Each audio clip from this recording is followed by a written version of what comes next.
नमस्कार दोस्तों, क्या आपने कभी ये सोचा है कि मरने के बाद क्या होता है? क्या जीवन बस यहीं तक सीमित है, जन्म और मृत्यु के बीच, या फिर मौत के बाद कोई दूसरी दुनिया होती है? स्वर्ग और नरक, ये दो शब्द हम सभी ने बचपन से सुने हैं। एक ऐसी जगह जहाँ सिर्फ आनंद और सुख होता है, और दूसरी जहाँ सिर्फ पीड़ा और पश्चाताप। लेकिन सवाल ये है कि क्या ये सब वाकई में होता है? क्या ये किसी धार्मिक विश्वास की कल्पना है या किसी गहरे सत्य की ओर इशारा करता है? आज हम इस वीडियो में जानेंगे हिंदू पुराणों में स्वर्ग और नरक का क्या वर्णन है, और इस्लाम में जन्नत और जहन्नम को कैसे समझाया गया है, और साइंस का क्या कहना है मृत्यु के बाद के अनुभवों पर। इस सफ़र में हम किसी निष्कर्ष को थोपेंगे नहीं, बल्कि तीनों नज़रियों को समझेंगे और आखिर में फैसला आप खुद करेंगे। तो चलिए शुरू करते हैं वो सवाल जिसका जवाब आज तक कोई नहीं दे पाया, कि मरने के बाद क्या सच में स्वर्ग या नरक होता है। दोस्तों, हिंदू धर्म में मृत्यु के बाद आत्मा की यात्रा को विस्तार से समझाया गया है। विशेष रूप से गरुड़ पुराण और भागवत पुराण जैसे ग्रंथों में स्वर्ग और नरक की अवधारणाएं बहुत विस्तार से दी गई है। पुराणों के अनुसार जब कोई व्यक्ति मरता है तो उसकी आत्मा शरीर को छोड़कर पितृलोक या यमलोक की यात्रा पर निकलती है। वहाँ दो मुख्य अधिकारी माने गए हैं, यमराज जो मृत्यु के देवता हैं, और चित्रगुप्त जो आत्मा के द्वारा किए गए सभी कर्मों का लेखा जोखा रखते हैं। माना जाता है कि चित्रगुप्त आत्मा के पूरे जीवन के अच्छे और बुरे कर्मों की गिनती करते हैं, और उसी के आधार पर यमराज निर्णय लेते हैं कि आत्मा को स्वर्ग भेजा जाए या नरक। स्वर्ग को एक सुखद दिव्य स्थान माना गया है, जहां इंद्रदेव का शासन होता है और आत्मा को पुनः जन्म लेने से पहले विश्राम मिलता है। वहां अप्सराएं, सुर, गंधर्व और दिव्य वातावरण का वर्णन मिलता है। दूसरी ओर नरक को एक ऐसा स्थान बताया गया है जहां आत्मा को अपने बुरे कर्मों के लिए दंड भुगतना पड़ता है। गरुड़ पुराण में 28 प्रकार के नरक बताए गए हैं, जैसे कि तामिस्र, अंधतामिस्र, रौरव और महारौरव, जहां हर नरक एक विशेष प्रकार के पाप के लिए निर्धारित है। उदाहरण के लिए, जो व्यक्ति धोखा देता है या छल करता है उसे तामिस्र नरक में भेजा जाता है, और जो अपने माता पिता की अवहेलना करता है वो रौरव में जाता है। लेकिन यहाँ एक महत्वपूर्ण बात यह है कि ये सारी बातें धार्मिक ग्रंथों में वर्णित मान्यताओं पर आधारित है, और इनका उद्देश्य लोगों को नैतिक और सदाचारी जीवन की ओर प्रेरित करना है। इसका मूल संदेश है, आप जो कर्म करेंगे उसका फल निश्चित रूप से मिलेगा, चाहे इस जीवन में या मृत्यु के बाद। दोस्तों, इस्लामी मान्यता के अनुसार मृत्यु के बाद जीवन समाप्त नहीं होता, बल्कि एक नया चरण शुरू होता है जिसे आखिरत कहा जाता है। कुरान और हदीसों के अनुसार जब किसी व्यक्ति की मृत्यु होती है तो उसकी आत्मा एक अंतरिम अवस्था में जाती है जिसे बरज़ख कहा जाता है, जहां वो कयामत यानी कि जजमेंट डे तक प्रतीक्षा करती है। कयामत के दिन हर आत्मा के कर्मों का हिसाब किताब होगा, और इसे मिज़ान कहा जाता है, यानी कर्मों का तराजू।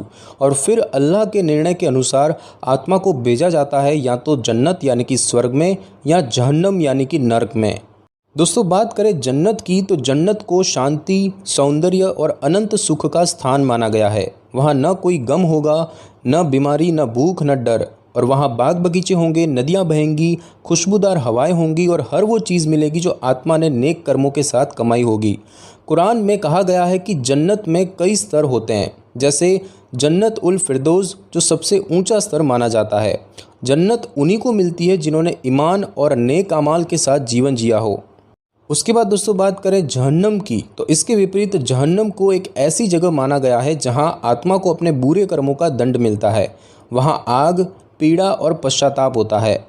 कुरान में जहन्नम के भी कई स्तर बताए गए हैं, जैसे कि हाविया, सकर, लज्जा और जहीम, जहां दंड की तीव्रता आत्मा के अपराधों के अनुसार होती है। लेकिन इस्लाम में ये भी कहा गया है कि अल्लाह रहम करने वाला है, और सच्चे पश्चाताप करने वालों के लिए क्षमा का द्वार हमेशा खुला रहता है। कुल मिलाकर इस्लाम में जन्नत और जहन्नम केवल स्थान नहीं, बल्कि एक आध्यात्मिक परिणाम है जो हमारे कर्मों, नियतों और व्यवहार पर आधारित होते हैं। और इन मान्यताओं का उद्देश्य है इंसान को सदाचारी, ईमानदार और जिम्मेदार जीवन की प्रेरणा देना। दोस्तों, अब तक हमने जाना कि हिंदू धर्म में स्वर्ग और नरक की क्या मान्यताएं हैं, और इस्लाम में जन्नत और जहन्नम को कैसे समझा गया है। दोनों ही मान्यताओं की अपनी अपनी गहराई और आस्था है, लेकिन अगर हम ध्यान से देखें तो इनमें कुछ सामान्य बातें भी दिखती है। सबसे पहले बात करें कर्म और आमाल यानी कि कार्य पर आधारित परिणाम की, तो हिंदू धर्म में कहा गया है जैसा करोगे वैसा भरोगे। वही इस्लाम में भी कहा गया है कि हर इंसान को उसके कर्मों का पूरा हिसाब मिलेगा। यानी दोनों मानते हैं कि आपका आचरण, आपकी नीयत और आपके कर्म ही तय करते हैं कि अंत में आपको क्या प्राप्त होगा, सुख या दुख। उसके बाद बात की जाए न्याय की संकल्पना की, तो दोनों धर्मों में एक अंतिम न्याय की अवधारणा है। हिंदू धर्म में यमराज और चित्रगुप्त आत्मा का लेखा जोखा रखते हैं और इस्लाम में ये काम अल्लाह के आदेश पर कयामत के दिन होता है, जहां मिज़ान यानी कि तराजू में कर्म तोले जाते हैं। मतलब हर कर्म का हिसाब जरूर होता है, जल्दी या देर से। उसके बाद बात करें आत्मा की यात्रा की, तो दोनों मान्यताएं ये मानती है कि मृत्यु अंत नहीं बल्कि एक अगले चरण की शुरुआत है। आत्मा या रूह आगे की यात्रा पर जाती है, या तो सुकून यानी कि स्वर्ग या जन्नत की ओर, या फिर पश्चाताप यानी कि नरक या जहन्नम की ओर। और उसके बाद बात की जाए नैतिक जीवन की प्रेरणा की, तो ये दोनों दृष्टिकोण सिर्फ मृत्यु के बाद की कल्पनाएं नहीं हैं, बल्कि इनका मुख्य उद्देश्य है इंसान को सदाचार, सेवा और इंसानियत की ओर प्रेरित करना। डर और प्रेरणा दोनों मिलकर व्यक्ति को ये सिखाते हैं कि अच्छा जीवन जियो ताकि अंत भी अच्छा हो। तो दोस्तों संक्षेप में स्वर्ग हो या जन्नत, नरक हो या जहन्नम, ये सब इंसानी जीवन को दिशा देने वाले प्रतीक हैं जो बताते हैं कि कर्मों की गिनती होती है, और ये भी कि धर्म अलग हो सकते हैं पर इंसान की नैतिकता एक जैसी ही होती है। दोस्तों अब तक हमने स्वर्ग और नरक को धार्मिक दृष्टिकोण से समझा, लेकिन अब सवाल ये उठता है कि वैज्ञानिक रूप से क्या मौत के बाद कुछ होता है। सबसे पहले बात करते हैं शरीर और दिमाग की मृत्यु की। विज्ञान के अनुसार जब दिल की धड़कन रुक जाती है और दिमाग में एक्टिविटी बंद हो जाती है तो उसे क्लिनिकल डेथ कहा जाता है, यानी शरीर काम करना बंद कर देता है। लेकिन क्या चेतना यानी कि कॉन्शियसनेस भी वही समाप्त हो जाती है? अब दोस्तों बात करते हैं नियर डेथ एक्सपीरियंस की। दुनिया भर में हज़ारों लोगों ने ऐसा अनुभव किया है जिसे विज्ञान कहता है नियर डेथ एक्सपीरियंस यानी कि NDE। जब व्यक्ति कुछ पलों के लिए मरा हुआ घोषित हो चुका होता है लेकिन फिर जिंदा होता है और वो अनुभव बताता है, जैसे कि एक सुरंग जैसी रोशनी देखना, अपने शरीर को ऊपर से देख पाना, किसी दिव्य उपस्थिति का आभास होना और असामान्य शांति और डर का गायब हो जाना।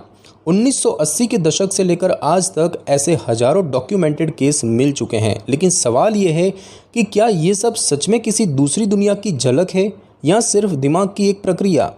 और अब दोस्तों बात करें साइंटिफिक एक्सप्लेनेशन की कि क्या ये दिमाग का भ्रम है, तो अधिकतर वैज्ञानिकों का मानना है कि NDE का कारण हो सकता है, जैसे कि ऑक्सीजन की कमी से दिमाग में भ्रम उत्पन्न होना, डोपामिन, सेरोटोनिन जैसे न्यूरोकेमिकल्स का अचानक विस्फोट होना, या फिर दिमाग में बनी रिवॉर्ड इमेजरी जिससे हमें शांति और प्रकाश का अनुभव होता है। एक थ्योरी कहती है कि मौत के समय दिमाग खुद को बचाने की कोशिश में सुखद दृश्य दिखाता है ताकि पीड़ा कम लगे। लेकिन दोस्तों कुछ बातें आज भी रहस्य है। कुछ लोग ऐसे अनुभव करते हैं जो हेल्यूसिनेशन से बहुत आगे की चीज़ लगती है, जैसे कि ऑपरेशन थिएटर की बातें, मशीनों की आवाज़ें या डॉक्टर की हरकतें जो उन्होंने मौत के समय देखी थी लेकिन जब वे बेहोश थे। इन घटनाओं को आज भी विज्ञान पूरी तरह नहीं समझ पाया है। दोस्तों साइंस कहता है कि मौत के बाद क्या होता है इस पर अभी भी पूर्ण प्रमाण नहीं है। कुछ बातें न्यूरोसाइंस से समझी जा सकती है और कुछ अब भी अनसुलझे रहस्य हैं। यानी विज्ञान इस विषय पर न हाँ कहता है और न ही ना, वो बस इतना कहता है कि हम अभी और शोध कर रहे हैं। दोस्तों अब तक हमने स्वर्ग और नरक को धर्म और विज्ञान के दृष्टिकोण से देखा, लेकिन अब सवाल ये है कि क्या ये विचार इंसानों ने खुद बनाए, और अगर हाँ तो क्यों? सबसे पहले बात करें डर और नियंत्रण की आवश्यकता की, तो मनोविज्ञान के कई विशेषज्ञ मानते हैं कि प्राचीन समाजों में जब कानून नहीं थे तब लोगों को सही राह पर लाने के लिए डर की आवश्यकता थी। उन्हें बताया गया अगर तुमने बुरा किया तो मरने के बाद नरक मिलेगा और अगर तुमने अच्छा किया तो स्वर्ग मिलेगा। यानी स्वर्ग और नरक इंसान को नियंत्रित करने का एक नैतिक तरीका भी हो सकता है। उसके बाद बात करें नैतिक व्यवहार की प्रेरणा की, तो दर्शन शास्त्र के अनुसार स्वर्ग और नरक का विचार केवल डर नहीं बल्कि उम्मीद और संतुलन भी है। जो अच्छा करते हैं उनके लिए पुरस्कार और जो गलत करते हैं उनके लिए परिणाम, और इससे समाज में नैतिकता बनी रहती है, चाहे वो धार्मिक आधार पर हो या सांस्कृतिक रूप से।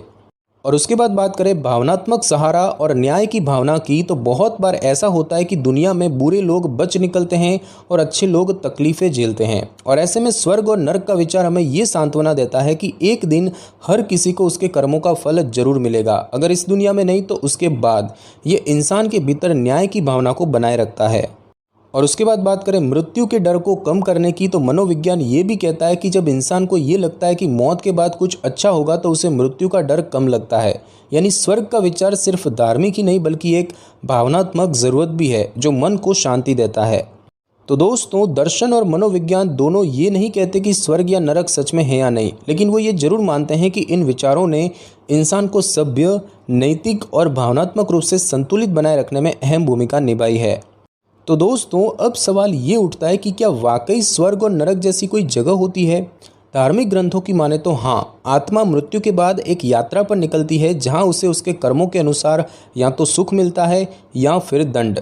इस्लाम कहता है जन्नत और जहन्नम की असलियत आखिरत के दिन पता चलेगी, और हिंदू धर्म कहता है स्वर्ग नरक आत्मा के शुद्धिकरण का मार्ग है।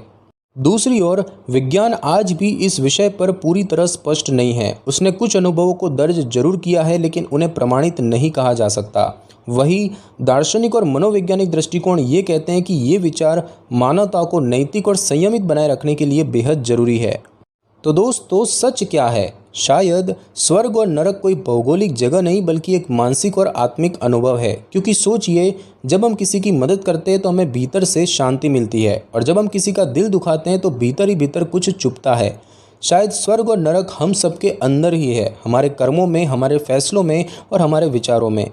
और इसीलिए अंतिम बात यही है कि चाहे हम किसी भी धर्म, विज्ञान या दर्शन को माने, एक बात तो तय है, अच्छे कर्म, दयालुता और सच्चाई कभी व्यर्थ नहीं जाते, और अंत में हमें वही मिलता है जो हम दूसरों को देते हैं। और यही है शायद स्वर्ग और नरक का असली अर्थ। दोस्तों, इस निष्कर्ष का उद्देश्य किसी धारणा को थोपना नहीं है बल्कि सभी दृष्टिकोणों को समझने और सोचने की प्रेरणा देना है। अंतिम सत्य क्या है, इसका निर्णय हर व्यक्ति अपनी आस्था, समझ और अनुभव के अनुसार करता है। तो दोस्तों, अब फैसला आपका है। आप क्या मानते हैं? क्या स्वर्ग और नरक सच में होते हैं, या ये सब केवल प्रतीक है इंसानी सोच और नैतिकता के आईने? हमें नीचे कमेंट करके ज़रूर बताइए आपके विचार क्या हैं। क्या आपने या आपके किसी जानने वाले ने कभी ऐसा कोई अनुभव किया है जो इस विषय से जुड़ा हो?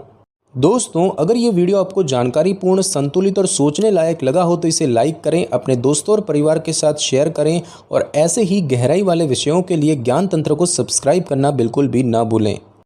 मिलते हैं जल्द एक नए रहस्य के साथ। तब तक के लिए सोचिए, समझिए और गहराई से देखिए। धन्यवाद।